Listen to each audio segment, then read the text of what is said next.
Hello and welcome to Creative Momentum with Meg. I am coming to you today from Croatia. I am on a working holiday over in Europe for 7 weeks.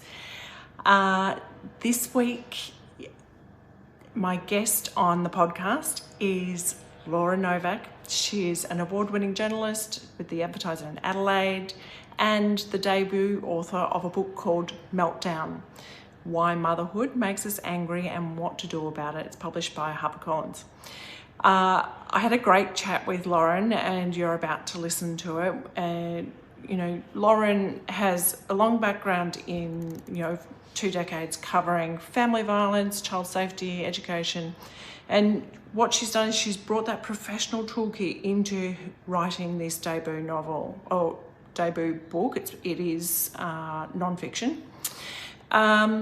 We chat about things like how she has managed to find the time, make the time to write with 2 small children, and what her journalism training gave her for her writing, and what also made it actually harder for writing a book, and how she had to find her own structure to put this whole thing together.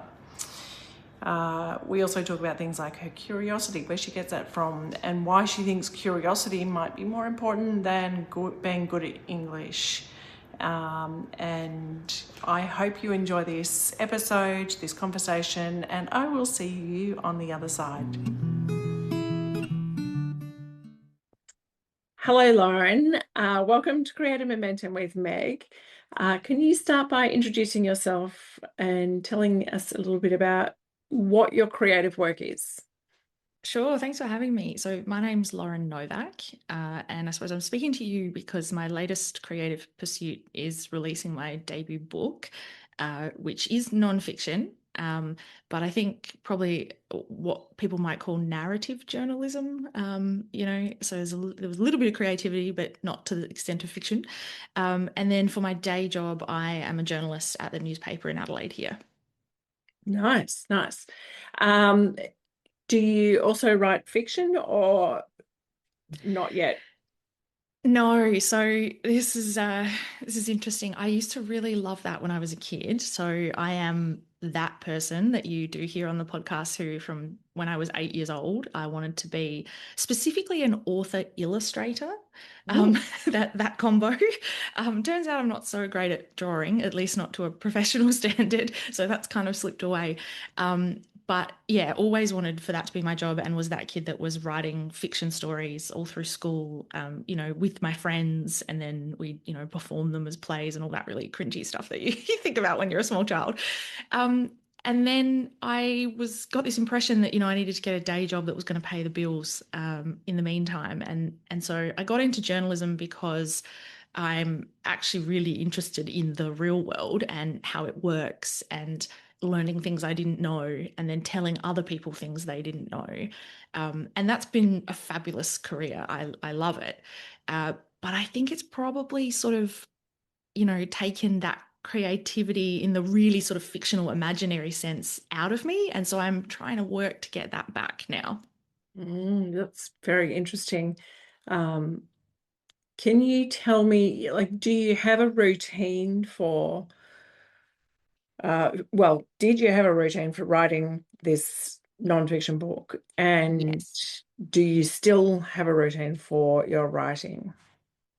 Yeah, I did definitely have a routine. So the book is called Meltdown, and it's about my experience with mum rage, which I'm not sure if you're familiar with. Um, Oh, yeah. I feel like and every mum that's listening is just shaking, nodding their yeah, head, going, yeah, gotcha. well, and this is why I had to write the book, because it wasn't something that I had certainly ever read about, let alone really been spoken about sort of properly, while I was having children. And so my kids are 6 and 4 now, and I wrote the book when they were about 4 and 2. And I went looking for a book on that topic when I thought, oh, is it just me? Do I need to sort myself out? And realized that there wasn't really much out there. But then everyone I started talking to about said, oh, yes, me too, as soon as you raised it. So I was like, okay, I think I probably have to put my journalism skills like my professional skills to this very personal problem, and that's kind of where that book came from. But as far as the routine, I had to have a routine because having a 4 and a 2-year old, I couldn't just write in the cracks. I know a lot of people talk about that as sort of 20 minutes here, 10 minutes there, but I just found that quite frustrating, because I'd just get into it and then I'd be interrupted by, I need a snack or a nappy change or that sort of thing. Or you'd think they'd gone down for a nap and then they'd wake up earlier than expected. And I found that was just adding to my mum rage. So I was going to say that'd be adding to the rage, adding content, really. exactly. So for me, I kind of just had to find a way to really block out some time, and make that a priority, probably at the expense of other things at that point in my life. But I was very, very lucky to have the support of grandparents, so my parents and also my partner's parents, who would like pick the kids up from childcare and just have them for a few hours so that I'd get a bit longer. And we sort of worked it out that it was, 1 day a week I could block out after drop off most of that day for writing so that I could get deep into whatever I was doing.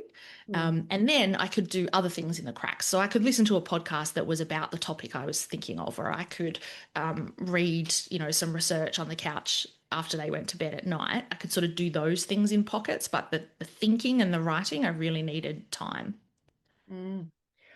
Did you kind of lean on the routines that you had as a journalist already? Yes, it's interesting that you say that because, like, one of the first things that you think about once you realize you're going to write a book is, oh, how am I going to get to 70, 80,000 words when the most I'd ever had published was sort of 4.5. But when I thought about that, I thought, well, if each chapter is kind of like a 4,500 word or 3,000 word, whatever magazine piece, then I can do that, and I can string them together. And so that is kind of how I approached it. Each chapter had a particular focus of either something that triggered anger in motherhood or explaining something about it. And then it was interesting when I got the structural feedback. One of the key things was that I wasn't linking those chapters enough. So, and in fiction, that's essential. Like, you've got to keep people, you've got to drag them through to the next chapter. And I can see that as a reader. But I found that fascinating that I'm so trained to sort of finish things nicely, at the end of a magazine article, because they don't have to then go to the next page for that story. And so that was something I had to sort of fix in the second round. That is quite interesting. The whole mum rage thing is such, I don't know. I'm so glad that you've written this, because I know when I had my kids, which was like 100 years ago, no one was really talking about it. And I ended up asking I think it was the maternal health nurse, like, if there was any course I could do to manage my own rage. But yeah, it was a taboo topic. Yeah. Well, good on you for raising it, because I think that was part of the issue. Was I felt like it was a personality thing initially, and like it wasn't something I could ask a medical professional for help for. And it turns out that's entirely wrong. But it was one of those things where there wasn't really anything in book form. There are podcasts definitely now, they're excellent, and there's a lot more social media and that sort of thing. But there's something about kind of having all of that together in one place. And particularly, I know mums don't have a lot of time to read a physical book. I'm very aware of that. But there's something about having something you can come back and reference to. And I sort of tried to structure it in a way that, because it doesn't have a beginning to end narrative, you can jump in and out of a chapter. You can say, oh, my issue's sleep at the moment, and you can jump to the sleep chapter. But again, that's probably also a symptom of the way that I was writing it in those kind of like discrete magazine type pieces. But you asked if I lean on those journalistic tendencies, and definitely for this to be my debut, it felt much easier to be doing that kind of writing. I'm very familiar with. I knew what word counts I could hit, easily in whatever hours.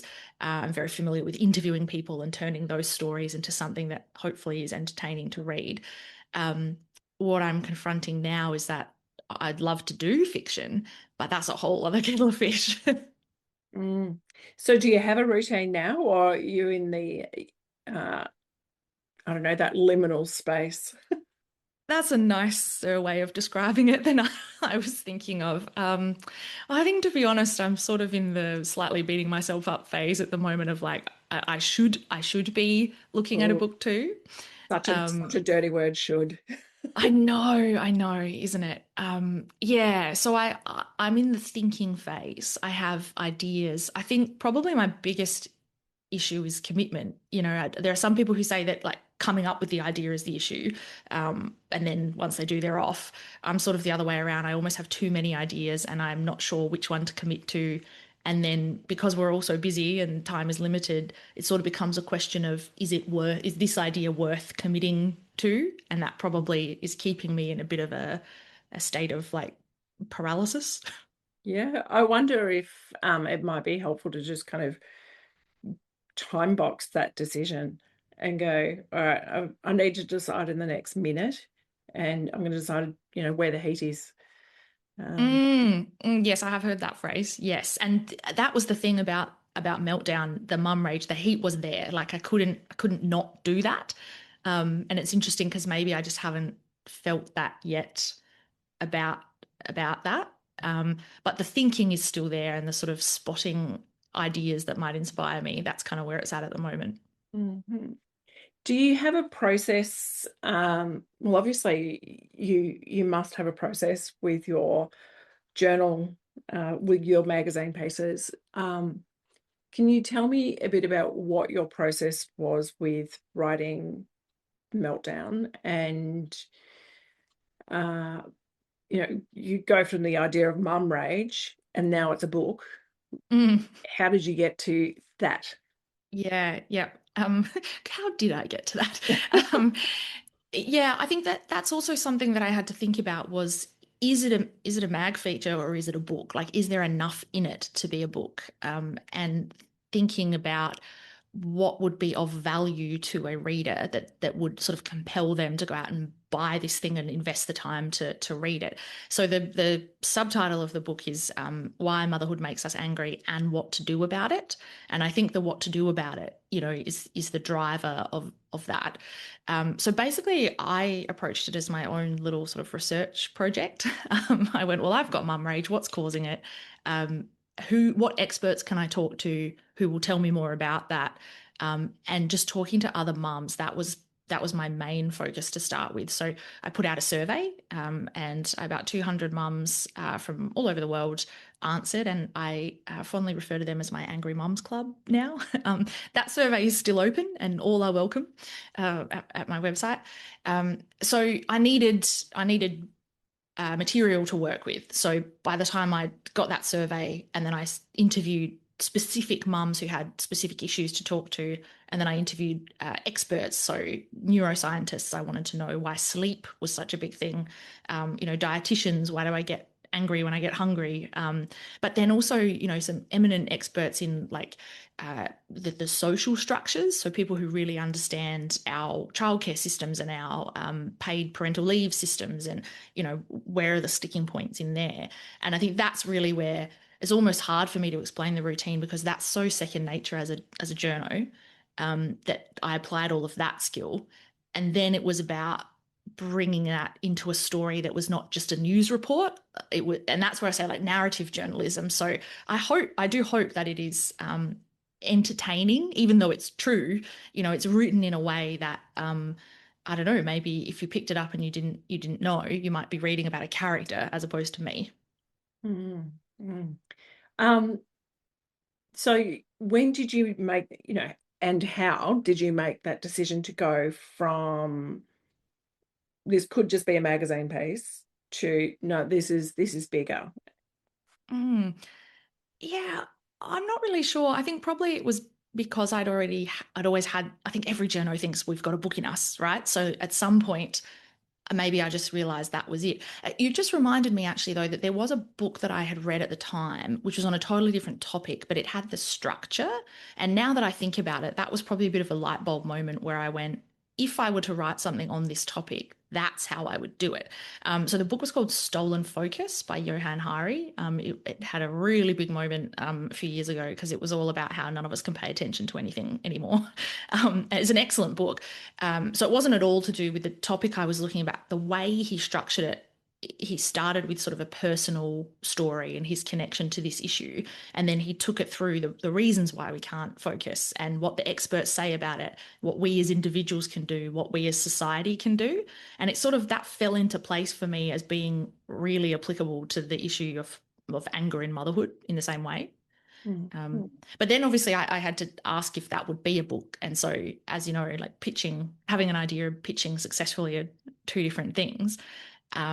And I'm lucky that with nonfiction, I don't have to write the whole thing and then pitch it, right? So I could pitch a sample chapter and then a proposal of what are the other things I would look at and how would I bring it together. And that's when it was picked up. So that's how I pitched HarperCollins. Yes, yeah. And so my sample chapter was about 5,000 words, and if you look at the first two chapters of the book, it's basically that in a slightly more condensed. But that's where I started, and then I said, well, this would be the style that I would approach it in, and here's what else I would tackle, and here's how I'd kind of bring it all together at the end. And then once they said sure, then I had to do that. Had to deliver. Yep. I find this quite fascinating because I'm not a nonfiction writer as such, other than just Substack, etc. But I have been working with some writers who are writing in this space and almost like episodic, essays around this. So when you had that 5,000 words and the rest of it mapped out, did you know that was it? That was solid? How did you go through that process of working out what to include and what not to? Yeah, I think there was a research phase. So there was then a period where I actually did basically no writing and was just collecting, and then the women's stories particularly were what then started to inspire, retelling their experience and then that leading into a particular issue. The way that the book ends, so to speak, I didn't know how I was going to finish it, but it turns out there is a little bit of a narrative in the sense that it sort of follows my initial reaction to this anger in motherhood and then my journey to fix it, and then where am I now? Like I had this question in my proposal of, am I still angry? That was kind of the last chapter.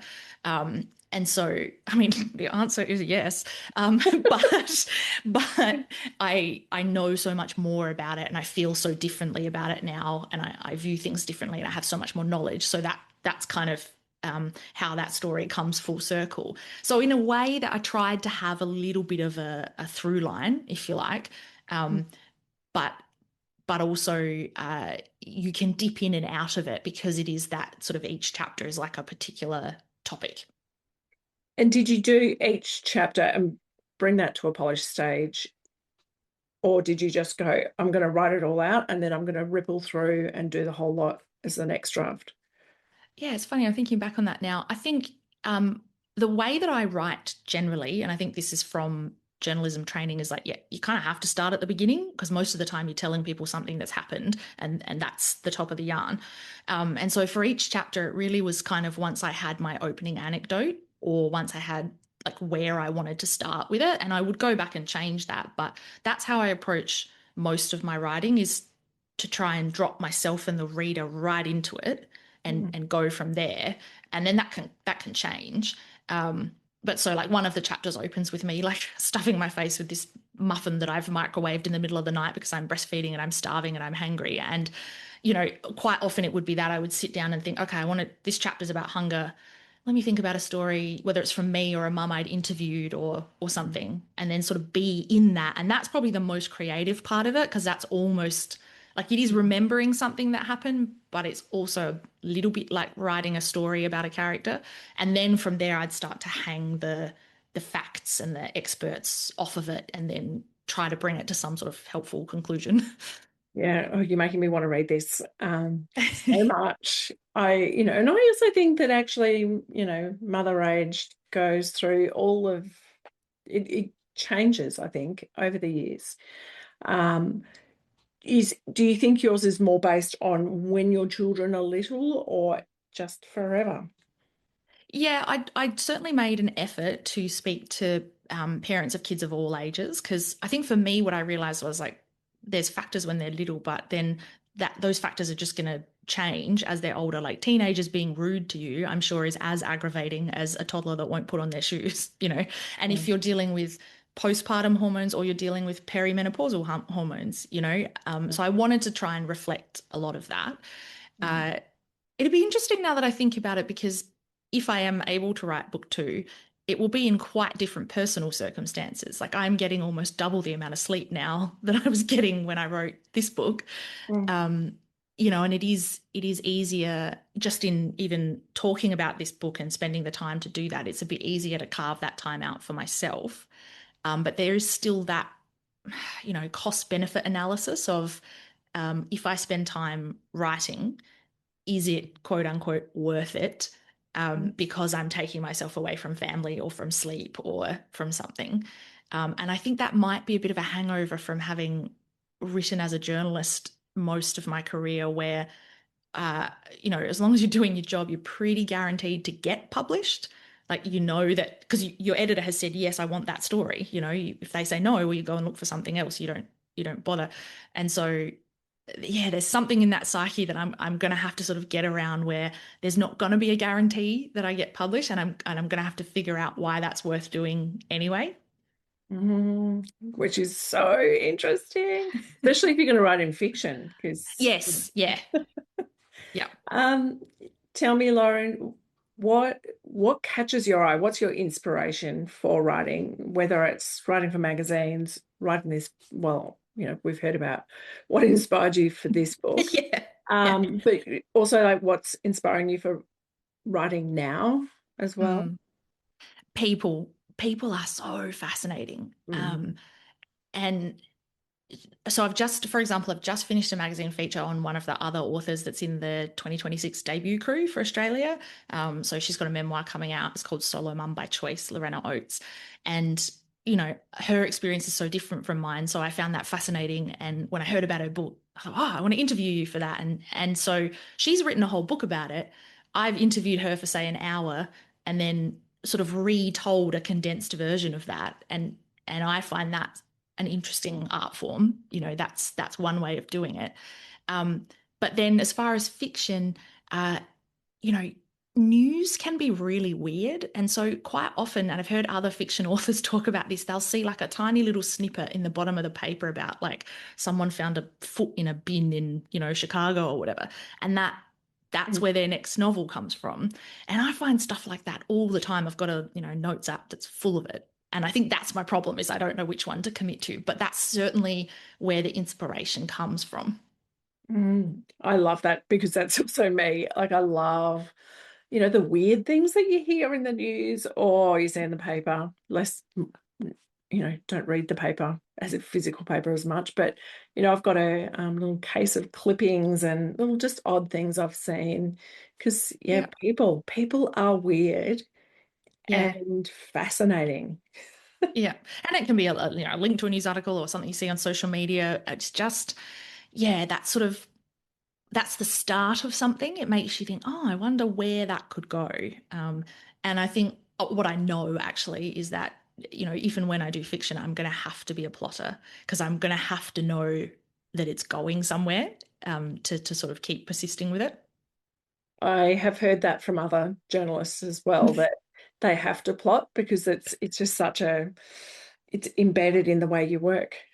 Yeah, and that could change. Like I understand that sort of you plot and then you pants, but yeah, I would have to know. Okay, so they found the foot in the bin. Whose foot is it? Like I'd have to know to then write that story. Yeah, yeah.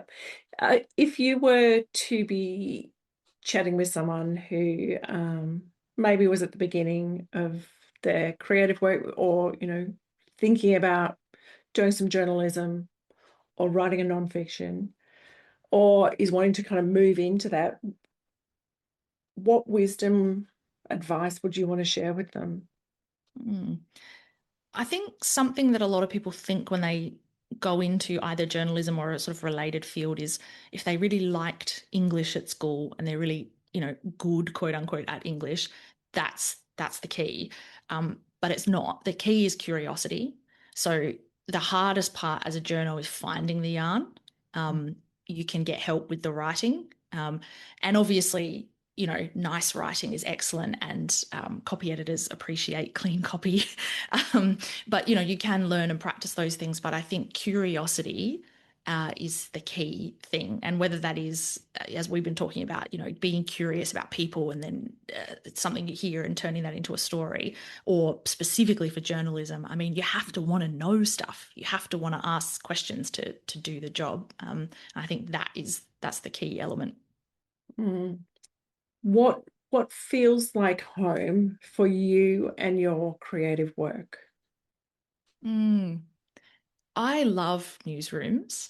And I think if I was going to do, another type of writing, I'd also almost have to consider going to one of those like hub working places because I can do it at home, and it's good to get in the zone on your own and not have distractions.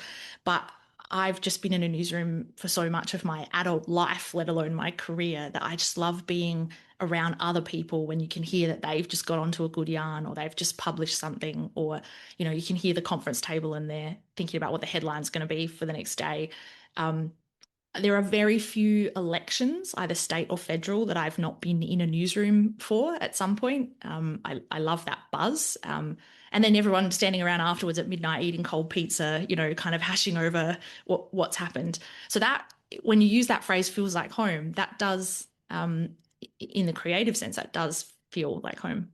Mm. Oh, I love that. Needing Yeah. that buzz around you. Yeah. And Uh, you're around other people who all feed on that too, and it's the same. Like if we're able to get together with a bunch of other authors, it's that same thing. Everybody, you're speaking the same language, you're excited about the same things. yeah, I think that actually makes me think of, put a bunch of writers together. We're very quiet by ourselves, but put a bunch of writers together, it's incredibly loud. Yeah, yeah. That's probably the one like writing stereotype that I really don't identify with, is that like quiet writer in their cave who doesn't want to deal with other people. Like that's definitely not me. And I get that, but I think my writing is so much about the world and interacting that um I get the uninterrupted time and the wanting to be in a quiet space, and I do need that sometimes. But yeah, I have just as much fun like interacting with other people about it. Yeah, so do I. Um, do That's you why you have have a podcast about it. a, because I'm so curious about It's how people do brilliant. their things. Do you have a studio or a writing room? Um, or do you write wherever you can? So I wrote Meltdown in our previous home, which was a open plan. Like we didn't have an office that you could shut the door on, so I had to be home alone basically to write on that day. We moved house and I'm sitting in an office where you can shut the door. But funnily enough, connected to what I was just saying, I often find that I pick the computer up and take it out into the kitchen anyway, just to be, I don't know, in the sort of hub of the home. Not necessarily if there's lots of noise. But maybe that's a bit of a Stockholm syndrome thing from the newsroom or something. I feel like I have to be writing around other people or noise, maybe. Yes. Oh, that's what Stephen King found as well. When he got his big room and his big desk, and then he just took his computer, he had to go and sit with the in the hub where it Yeah, was and I mean happening. the risk with doing that with kids of a certain age is that they will interact with you. So I want to kind of be around, but I don't want to be interrupted. So it's a fine line. Just And like probably there's mummy's in her bubble. Do not yeah, interrupt. which you have to shut the door if they're under a certain age. The bubble has to be physical.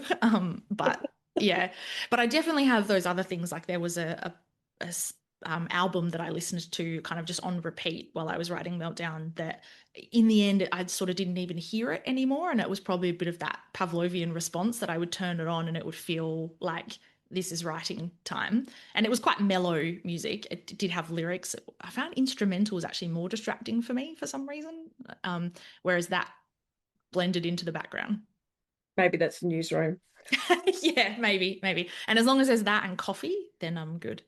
Yeah. I love that. Thank you so much for coming on to the podcast and chatting about your creative work. I'm sure that there are going to be many people who are trying to cobble together a bigger non-fiction piece. So I'm sure they are going to appreciate your wisdom and the conversation. Yeah, thanks so much for having me. My absolute pleasure.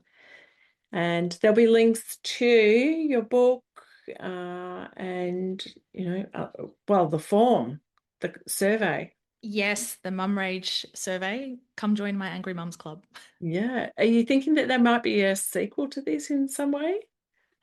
Well, there's a little sneaky thing there. If you go to look for the Mum Rage survey, you will see that I've put another one up there about a different topic, and that is dipping my toe into the first question of whether this might be an idea for book 2.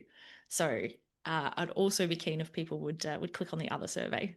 Oh, excellent. I love that. Also, the secrecy Yeah. of it. Yeah. I'll be probably the first one to click on that. Amazing. Thank you so much, Lauren. Thanks, Meg. Thank you again, Lauren, for that conversation. I really enjoyed chatting with you about your writing process, about your creativity, and also about the topic of your book, Mum Rage. I am sure there are many mums out there who were nodding their heads and going, yeah, I've been there. And, I loved the candid approach that you brought to this conversation. You can find links to Lauren's book, Meltdown, and her website. And on her website, you'll find the links to the surveys if you want to go and fill out one of those surveys. As she hinted in the conversation, there is a second one there. I have had a look. Go do it. If this episode resonated, as always, please do leave a review on Apple Podcasts. Give it a rating. It really does help for people who might be looking for this kind of podcast to be able to find it. And it makes a big difference to them and to me to know that it's not just me listening to myself. And also, if it resonated and you would like to shout me a coffee, you can do so through the tip jar, which there is a link to on the show notes page on Substack. Thank you for listening again, and check out the show notes page for all the links to Lauren, and thanks to Yvonne Morton for the beautiful music that you provide for this show. The home season is still taking expressions of interest. I am really keen at the moment to hear from artists, performers, dancers, people who may not be writers but may also be writers. It's not saying that I don't want to hear from writers, but I'm also keen to hear from other creative people. So if you would like to just have a casual chat with me over Zoom, please do go and fill out that expression of interest form. It's a really quick form to fill out. And as always, thanks for listening. You've been listening to Meg Dunley on Creative Momentum with Meg. Until next time, keep building your own creative momentum. See you later.